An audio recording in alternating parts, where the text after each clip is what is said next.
Okay, in today's podcast, I'm going to talk to you about Takoda Collins, who tragically died at the age of 10. He received loads of abuse from his father, his mother. This podcast will have some horrific details of his torture, so to speak.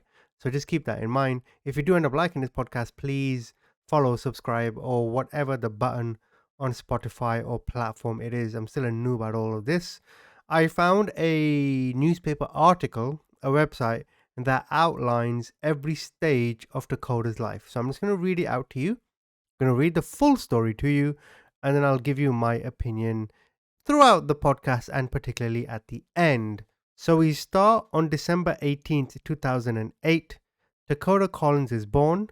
His mother is Robin Collins and his father is Al Muhatan McLean in Wisconsin. In this podcast, I'll refer to the child as Takoda, as that's his name. I'll refer to the mother as Collins, and I'll refer to the father as McLean. So we move forward around about a year later, November 12th, 2009. Collins admits to Wisconsin police that she hit Takoda. She receives probation and she loses custody of Takoda. On December the 9th, 2011, Collins' probation is revoked and she is sent to prison as she is caught using drugs. This is an indication of the kind of household young Takoda was living in. Now, on April 5th, 2012, McLean, the father, hits and chokes a man in Wisconsin as he thought that man stole his phone. He pleads guilty to a disorderly conduct charge. On October 21st, 2013, Collins writes to the court asking for McLean to be prevented from taking Takoda out of state, claiming McLean's treatment of Takoda is under investigation by child welfare officials in Wisconsin. So you're starting to see. I can imagine the relationship between mother and father isn't the best, but you can see the friction there for sure. Now, 2 days later, on October 23rd, 2013, McLean, the father, receives permanent sole custody of Dakota after having temporary custody since at least July 2013. Now, on October 26, 2013, McLean, the father, is accused of hitting his fiancée Amanda Hines over the head with a pipe, dragging her by her hair to a car and punching her before driving away with her in Wisconsin. Charges, however, were later dismissed by a prosecutor. February 26, 2014, Collins, the mother, writes to the Wisconsin court that McLean moved with Takoda to Union City, Tennessee. She goes on to say that he ripped him out of school and left. I have no idea what's going on, and the child services were not involved. On June the 30th, 2014, McLean files with the Wisconsin court his intent to move with Takoda to Pennsylvania. Collins, the mother, signed a notarized letter agreeing to the move. She then wrote a handwritten letter days later saying she was bullied and pressured into signing the first letter. To summarize so far, McLean wants to move to Pennsylvania with his son Takoda, and the mother Collins agreed, and then she disagreed. On August 18th, 2014, it was the first day of school for Takoda. Takoda's enrollment date is unknown, but school officials confirmed that he was a student in 2014. October 20th, 2014, Wisconsin court rules that McLean is allowed to move with Takoda to Pennsylvania, and the mother Collins maintains visitation rights. December 30th, 2014, Amanda Hines buys a house, Amanda being the fiancée of the father McLean. She buys a house on Kensington Drive in Dayton. February 19th, 2016, now we move forward 2 years. Montgomery County Child Services calls Dayton police for a well check regarding possible abuse of Takoda's 9-year-old brother. No one answers the door when officers arrive. On March the 6th, 2016, Hines, the fiancée of the father, calls police saying McLean is drunk and refusing to leave. Officers respond and allegedly find McLean drunk and argumentative. They advise Hines of the eviction process. On May the 25th, 2016, Hinds calls police, crying hysterically, saying McLean hit her and won't leave. Officers respond and no charges are filed. This is something I'm starting to notice. Whenever we read stories of domestic abuse, child abuse, there's always events, right? You hear about a report, this report, police were involved here, police were involved there. But it always ends with nothing was done, nothing was done, nothing was done. You see what I'm saying? Like this happens too many times where there's too many red flags, but nobody does anything. Anyway, we continue. June the 9th, 2016, Hinds calls Dayton police, saying a neighbor is intoxicated and threatening to kill her. Police arrive and allegedly find that both the neighbor and McLean appear to be intoxicated and fighting. Incident ends with no one taken into custody. Now, on July 26, 2016, a caller who gives the name Al contacts police from the Kensington Drive home to report that he was assaulted by a woman. The caller disconnects from dispatches several times as officers gather information. The incident ends with no one taken into custody. On August 2nd, 2016, Montgomery County Sheriff's Office serves a civil protection order to McLean. The records show it was from a woman he met locally who says he assaulted her in July 2016. The protection order was dismissed because the incident didn't meet the threshold for an order. Again, warning signs, but nothing happens. August the 20th, 2016, Takoda's older brother runs away from the Dayton home. Once found, he tells police that he is forced to do squats while holding a heavy backpack as punishment. Police contact Children's Services and officers are told a referral was made. Police attempt to search the Kensington Drive address but couldn't access some parts because of pit bulls. Officers notice cameras inside and outside the house, but McLean tells them that cameras don't record and were only present for show. We move forward now to September 14th, 2016. McLean, the father, calls the Dayton police to report someone had broken into his house and threatened his family at gunpoint because of a dispute about a wheelchair. Police records say Hin's sister, Jennifer Ebert, Takoda, and his brother were home when the incident occurred. McLean provides police with video of the incident captured on his cameras, even though he previously said the cameras don't work. I guess when it suits him, they did. July 29th, 2017, Amanda Hinds, the fiancée of McLean, calls police reporting that people she doesn't know are yelling and threatening her. The officers respond and they find that the issue is over a grass cutting disagreement. So a neighbor or someone is having a go at her because they were cutting the grass too long or too short, or they were too loud or something. A normal domestic dispute that's very minor. Now, on May the 11th, 2018, the Dayton Public Schools and the Montgomery County Child Services, they requested that they wanted police to go over to the house on Kensington Drive because they feared for the welfare of Takoda. And then a day later, or between May 12th and May 24th, Takoda is pulled from school by his father before the end of the school year, but the exact date is unknown. According to multiple Dayton school officials, the school staff say they never saw the boy again. So by May 24th, 2018, the father yanks him out of school, nobody knows why, and nobody sees him again. Well, that school doesn't see him again. On July 31st, 2018, Takoda is formally withdrawn from school and is homeschooled. On November 14th, 2018, Dayton police respond to an argument between residents at Kensington Drive house. Disagreement centers around someone allowing the friend to park a car in front of the house. November 18th, 2018, McLean and Hinds, so the father and the fiancé, called Dayton police complaining Takoda is being unruly. McLean asks police to take the boy to the Juvenile Justice Center.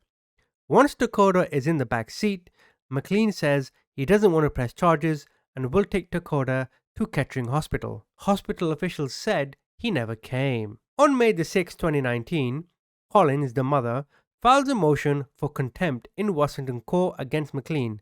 She says, Mr. McLean has never brought Takoda to see me since he has left the state. I've spoken to him once in the phone in 4 years. It seems to me throughout the mother's communication with the court, it was all through writing. I don't know what that says, but it is peculiar. On May the 13th, 2019, a Wisconsin court dismisses Collins' motion, saying that the case is in the jurisdiction of Ohio since Takoda lives there now. May the 14th, 2019, Collins calls Dayton police, telling them she believes her son is being abused by McLean. Police respond and dispatch records say they believe Takoda was being cared for. Records don't say whether child services was contacted. December 13th, 2019, Takoda dies at Dayton Children's Hospital. The father McLean is arrested. Montgomery County Child Services say they do not have an open case on Takoda. 3 days later, on December 16, 2019, Dayton police serve search warrant at Kensington Drive house, locating several items they allege were involved in child abuse. The police arrest Amanda and her sister Jennifer at the house. They both are charged in connection with child abuse, and on December 23rd, 2019, the father is indicted with 7 felonies, including rape. He's accused of abusing Takoda between November 1st, 2018 and December 13th, 2019.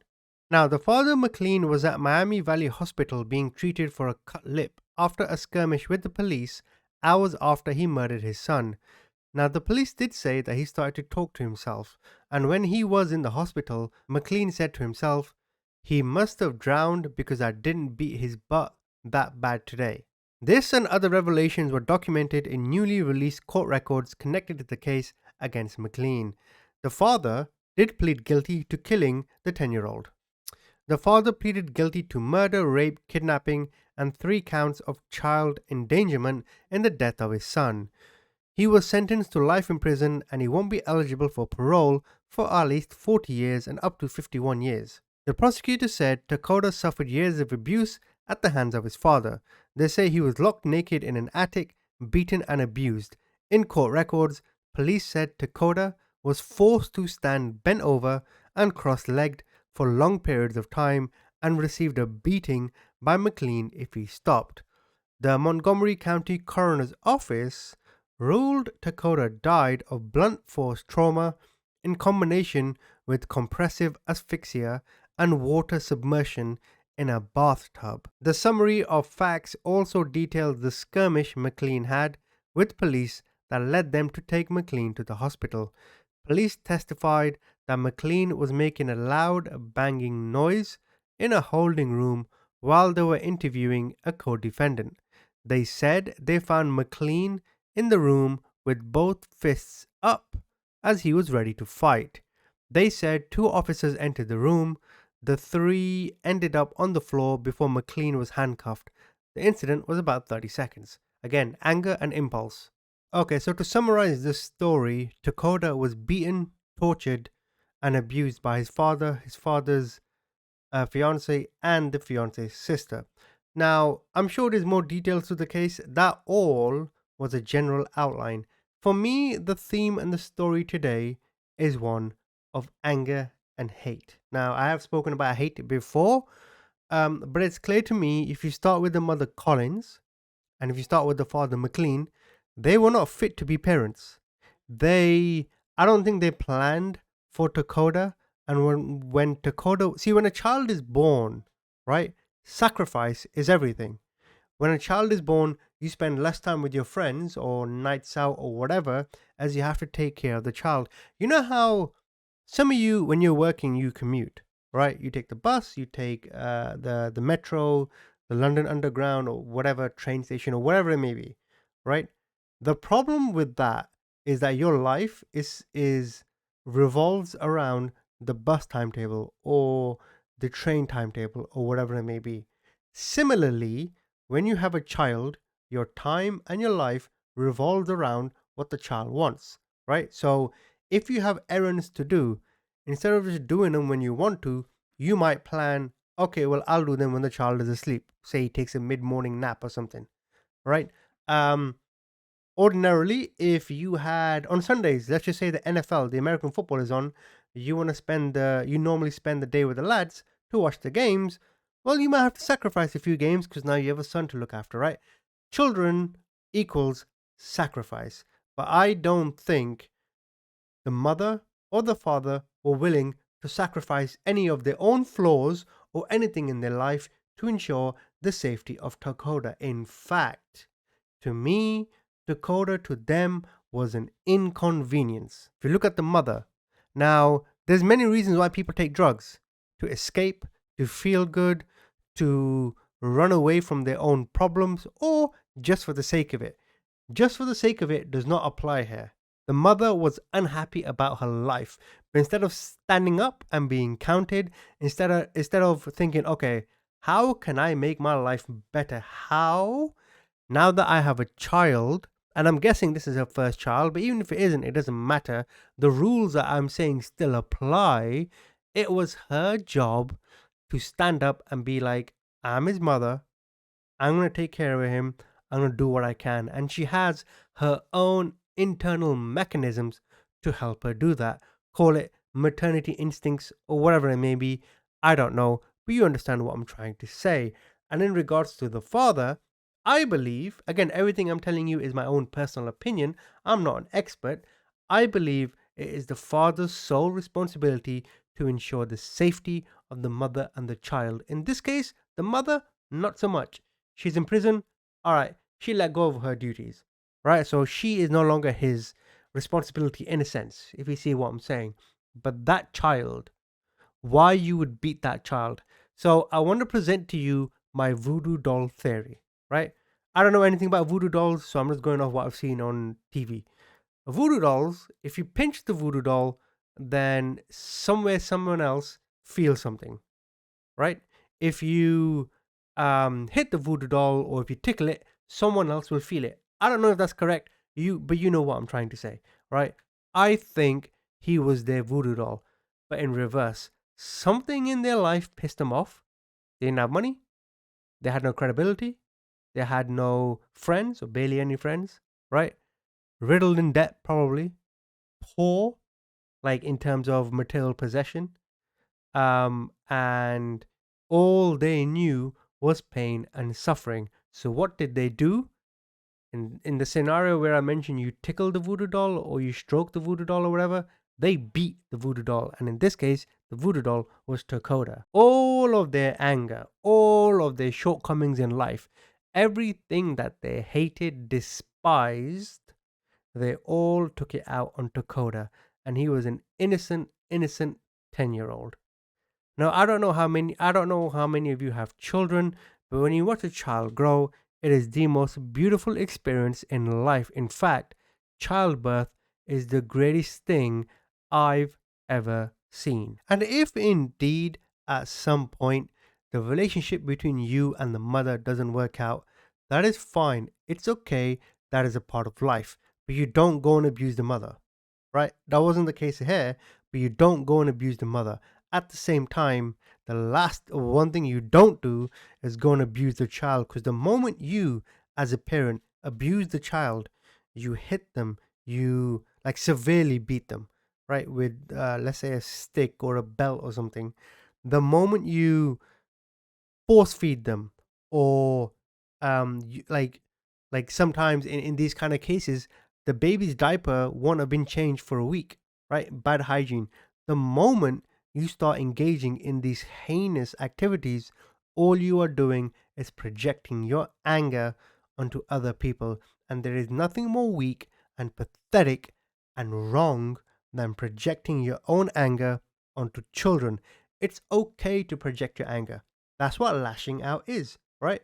Imagine you're having a bad day. In general, let's say you just got a lack of sleep or whatever, I don't know, and you're at work and your co-worker asks you a question and you snap. Not in a bad way, but you answer slightly more aggressively than what you normally would. That is okay. That is you projecting your anger. That's okay. I've done it, you've done it, everyone's done it, right?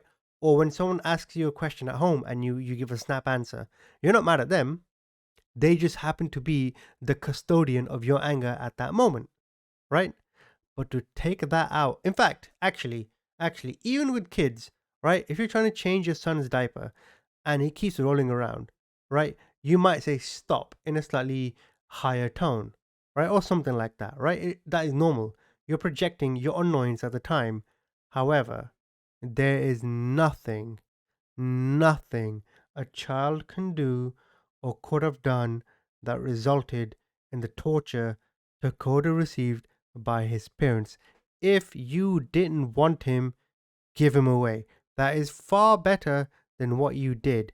Takoda could have cured cancer. Takoda could have been the best sportsman in the world. Takoda could have been a politician. He could have made a difference in this world. But now that he's gone, his father, the fiance, and the sister of the fiance all should never, ever, ever be released from prison. In fact, regarding the fiance and regarding the sister, how dare you? I understand this is not your kid, but surely all adults have this yearning, right? Like one of my close friends, he has 3 kids, right? And when I see them, I can't help but go hug them, right? It's not cause they're my friends' kids. It's cause they're kids, right? I think they're between like 3 and 7, right? This is just normal human emotion towards children.